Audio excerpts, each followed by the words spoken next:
Okay. So people, they are just one plug. Where's one smell? They cannot decipher the difference. They are, sense of smell is a bit not too developed. Others too very well developed. So dogs. For example, they have that. Yes. They be able to train that. Yes. The last lobe is the occipital lobe. The occipital lobe. Kofi, there's a reason why in boxing you're not allowed to hit the back of the head of your opponent. Right. That person will be who stars. The occipital lobe, which is found at the back of the head, its primary role is to process and interpret visual information from the eyes. Okay? So if you hit somebody at the back of the head, they're not able to see you. Yeah. And that is why in the sport of boxing, yeah, you are not allowed to hit people at the back of the head. And sometimes when people fall and they hit the back of their head and then they go out, completely. So Kofi, there you go. These are the 4 different lobes of the brain.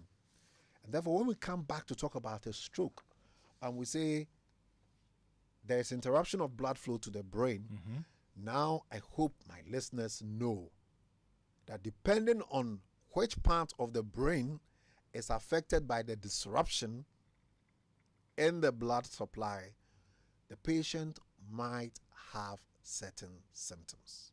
Oh, okay. So a stroke will not give you one set of symptoms. Yeah. But you can get a myriad of symptoms depending on which blood vessel is involved or which blood vessel is interrupted. So let's look at our water system in Ghana. They say Galamsey, so central region, Kwenyako water works not working now or something. But I would get water in Ekwapim, because it's the headworks in Kwenyako that is in trouble. Yes. And it supplies a certain part of the country. Right. It's the same thing with the blood network. It's not just one. It's actually a network. Blood carries oxygen and important nutrients around the body for proper function. If the brain cells and tissue do not get enough blood supply, they become damaged to the extent that some of them might die. Wow. Brain cells can die very quickly if you deprive them totally of oxygen. 4 minutes. Wow. Especially if there are no collateral blood supply. All right? That network. So sometimes you can block one and then you can use other channels, although it may not be 100%. But if you block it at the origin, then it can be very, very dangerous. All right? There are 2 major types of stroke. Now, let's look at that. And then we would probably end the part 1 here because I want everybody to process it before next week.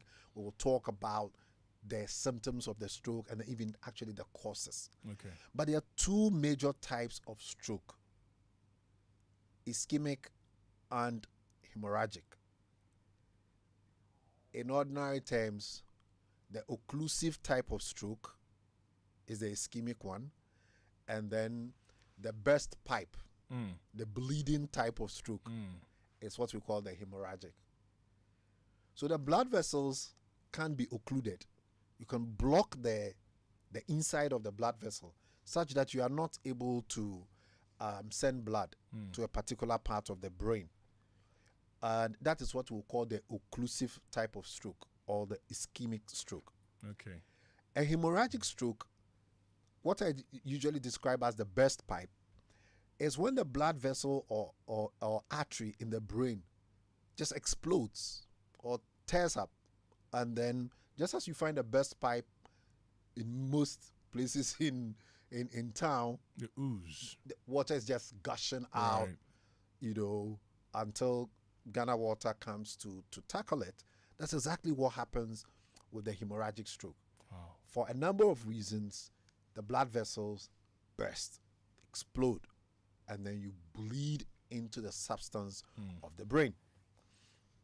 So both types of stroke will share the same possible signs and symptoms and then effects, because the effect is that a part of the brain is not going to get what it needs. Right. The blood with its oxygen and nutrients will not get there, whether it's occluded or whether It's you know, hemorrhagic, right? it's hemorrhagic, it's Okay. burst, you're not going to get enough blood. Okay. And depending on the part of the brain that is involved, then the symptoms would begin to show. Classically, the ischemic type, the occlusive type, it evolves slowly. It evolves slowly. And then the hemorrhagic type, that one tends to be sudden. There's always this explosion that happens with the hemorrhagic type. Right. So typically that is very sudden. And then the occlusive one tends to, you can't block all of it at a go. Right. But it happens gradually. Gradually. So sometimes we talk about stroke in evolution.